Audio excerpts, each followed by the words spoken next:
সবাইকে আন্তরিক শুভেচ্ছা। আজকে আমরা মূলত জানবো ব্যাংক দেউলিয়া হয়ে গেলে আপনি কত টাকা ফেরত পাবেন এবং এই বিষয়টা আপনার জানা খুবই দরকার। এটি না জানলে আপনার যে আমানত বা টাকা সেটা আর্থিক ক্ষতির মুখে বা ঝুঁকির মধ্যে পড়তে পারে। এবং প্রথমে আমরা দেখে নেব এই বিষয়টা জানা কেন এতটা জরুরি। কারণ আপনার টাকা যখন ঝুঁকির মধ্যে পড়বে তখন আপনার সঞ্চয়কে আপনি ভাগ করে রাখার সিদ্ধান্ত নিতে পারেন। অর্থাৎ আপনার কাছে যদি 2 লক্ষ টাকা থাকে তাহলে আপনি দুইটি ব্যাংকে যদি সমান করে ভাগ করে রাখেন তাহলে মূলত আপনার টাকাটা ঝুঁকির মধ্যে কম থাকবে। এবং এই বিষয়টি জানলে আপনি সঠিক ব্যাংক বা আর্থিক প্রতিষ্ঠান বেছে নিতে পারেন। কেননা আপনি যখন জানবেন যে 2 লক্ষ টাকার বেশি আপনি ফেরত পাবেন না, 10 লক্ষ টাকা বা 20 লক্ষ টাকা যত টাকাই আপনি রাখেন না কেন, সেক্ষেত্রে আপনি আপনার প্রথম পছন্দ হবে যে কোন ব্যাংকটি ভালো এবং কোন আর্থিক প্রতিষ্ঠানটি ভালো এবং সেই ব্যাংকটা আপনি চিনে এবং সেটিকে আপনি রাখতে পারেন এবং বিস্তারিত আপনারা বর্ণনাগুলো আছে আপনারা পড়ে নিতে পারেন। এরপর আপনি আতঙ্ক বা গুজব এড়াতে পারেন। কেননা অনেকগুলো ব্যাংক আছে বা অনেকগুলো সাইট আছে বা ইউটিউব চ্যানেল আছে কিংবা ফেসবুক অ্যাকাউন্ট আছে যেগুলোতে তারা নিজেদের মধ্যে অ্যাডসেন্স অ্যাকাউন্টের মাধ্যমে কিংবা অ্যাডভার্টাইজ বা বিজ্ঞাপনের মাধ্যমে নিজেদেরকে হাইলাইটস করার চেষ্টা করে। সেখান থেকে আপনি কিন্তু কখনোই জানতে পারবেন না যে কোন ব্যাংকটি ভালো এবং কোন ব্যাংকটি খারাপ। এক্ষেত্রে সবচেয়ে ভালো হয় আপনি ব্যাংকের সার্বক্ষণিক যোগাযোগ রাখবেন এবং কোন ব্যাংকটিতে খেলাপি ঋণের পরিমাণ কত, যে ব্যাংকগুলোতে খেলাপি ঋণের পরিমাণ কম হয় সেই ব্যাংকগুলো মূলত ভালো হয়ে থাকে। এবং বাংলাদেশ ব্যাংক থেকে প্রত্যেক বছর ব্যাংকের রেটিং প্রকাশ করা হয়, সেই বিষয়টিও আপনি দেখে চুজ করতে পারেন। এরপর এই নিয়মটি জানলে আপনি আপনার আইনি অধিকার এবং ভবিষ্যৎ প্রস্তুতি সম্পর্কে নিশ্চিত হতে পারেন। অর্থাৎ আপনি আগে থেকে জানলেন যে এই 2 লক্ষ টাকার উপরে আপনি পাবেন না, সেক্ষেত্রে আপনার অধিকার সম্পর্কে সচেতন হলেন এবং বিকল্প হিসাবে আপনি যে ব্যাংকগুলো যাতে দেউলিয়া হয় বা হওয়ার আগে আপনি পূর্ব প্রস্তুতি হিসাবে বিকল্প চিন্তা করে রাখতে পারেন।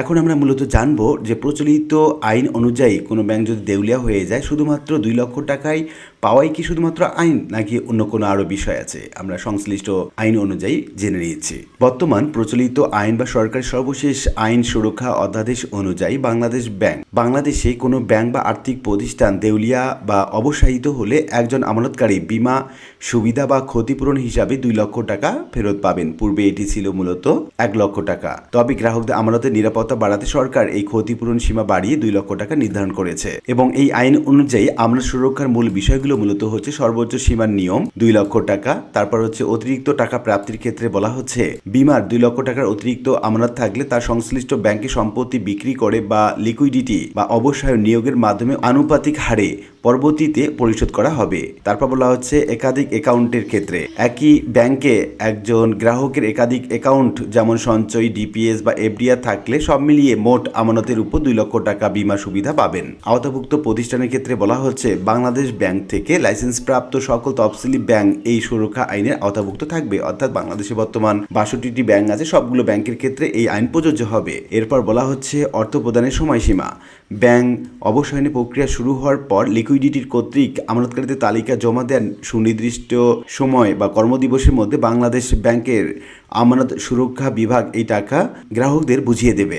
বাংলাদেশ ব্যাংকের তথ্য অনুযায়ী দেশের প্রায় 95% ব্যাংক অ্যাকাউন্টে 2 লক্ষ টাকা বা তার থেকে কম জমা থাকে। ফলে ব্যাংক দেউলিয়া হলে সিংহভাগ ক্ষুদ্র আমানতকারী পুরো টাকাই আইনগতভাবে সুরক্ষিত থাকে। এখন এই আপনার টাকা বা আমানত সুরক্ষিত রাখার জন্য গ্রাহকদের মূলত কি কি করা উচিত এই সম্পর্কে আমরা একটু জেনে নিচ্ছি। ব্যাংকে আপনার নিজের কষ্টার্জিত টাকা বা আমানত সুরক্ষিত রাখতে গ্রাহকদের বেশ কিছু কৌশলগত এবং সচেতনতামূলক যদি পদক্ষেপ নেওয়া যায় তাহলে তাদের টাকা সুরক্ষিত থাকে। 1 নম্বরে বলা হচ্ছে সঞ্চয় একাধিকভাবে আপনি ভাগ করে রাখতে পারেন। অর্থাৎ আপনার কাছে যদি 10 লক্ষ টাকা থাকে তাহলে আপনি 2 লক্ষ টাকা যদি আপনি রাখেন তাহলে ব্যাংক যদি দেউলিয়া হয়ে যায় তাহলে আপনি 2 লক্ষ টাকা করে পাচ্ছেন। অর্থাৎ আপনি কোনো ক্ষতির সম্মুখীন হচ্ছেন না। তারপর বলা হচ্ছে ভিন্ন মালিকানা বেছে নেওয়া। টাকা ভাগ করার সময় সব টাকা একই গ্রুপের বা একই ধরনের ব্যাংকে না রেখে সরকারি ব্যাংক, কিছু বেসরকারি এবং কিছু বিদেশি ব্যাংকে আপনি রাখতে পারেন। তারপর বলা হচ্ছে ব্যাংকের যে আর্থিক সূচক সেটা নির্ধারণ করা। ব্যাংকের প্রত্যেক বছর বিভিন্ন রকম আর্থিক সূচক বা কোনটি ভালো কোনটি মন্দ বা কোনটিতে হচ্ছে রেটিং কেমন সেটি নির্ধারণ করা হয়। সেক্ষেত্রে আপনি এই রেটিং দেখে ব্যাংক নির্বাচন করতে পারেন। এরপর বলা হচ্ছে বিনিয়োগের বিকল্প মাধ্যম হিসেবে ব্যবহার করা, যেমন সরকারি সিকিউরিটিজের ক্ষেত্রে যেমন হচ্ছে সঞ্চয়ের একটি বড় অংশ ব্যাংকে বা ফিক্সড ডিপোজিট বা এফডিআর না করে তুলনামূলকভাবে নিরাপদ মাধ্যম যেমন সরকারি সঞ্চয়পত্র, ট্রেজারি বিল কিংবা সরকারি বন্ড এগুলোতে আপনি বিনিয়োগ করতে পারেন। এক্ষেত্রে আপনার টাকা নিরাপদ থাকবে। তার তারপর বলা হচ্ছে যৌথ অ্যাকাউন্ট ব্যবহারের সুবিধা।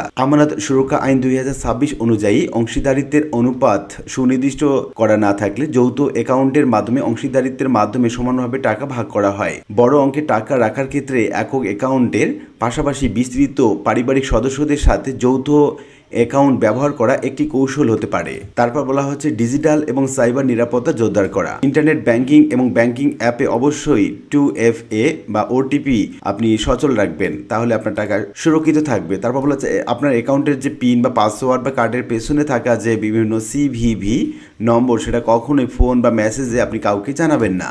তারপর বলা হচ্ছে লটারি জেতা কিংবা অ্যাকাউন্ট ব্লক হওয়ার ভয় দেখিয়ে আসা কোনো সন্দেহজনক লিঙ্কে ক্লিক করবেন না। তারপর 6 নম্বরে বলা হচ্ছে নিয়মিত অ্যাকাউন্ট পর্যবেক্ষণ এবং অ্যালার্ট চালু করে রাখুন, তাহলে আপনি আপনার টাকা সুরক্ষিত রাখতে পারেন। তো উল্লিখিত বিভিন্ন আলোচনা থেকে আমরা এটুকু বলতে পারি যে আপনি আপনার টাকা সুরক্ষিত রাখতে এবং কোনো ব্যাংক যদি দেউলিয়া হয়ে যায় তাহলে আপনার টাকা যাতে কখনোই মিস হয়ে না যায় কিংবা আপনার টাকা যদি কখনো নষ্ট কিংবা অপচয় না হয়, সেক্ষেত্রে আপনি এই ধরনের সচেতনতামূলক যদি পদক্ষেপগুলো গ্রহণ করেন তাহলে আপনার টাকা সুরক্ষিত থাকবে। আশা করি বিষয়টি বুঝতে পেরেছেন। আর আজকে ভিডিওটি এ পর্যন্তই।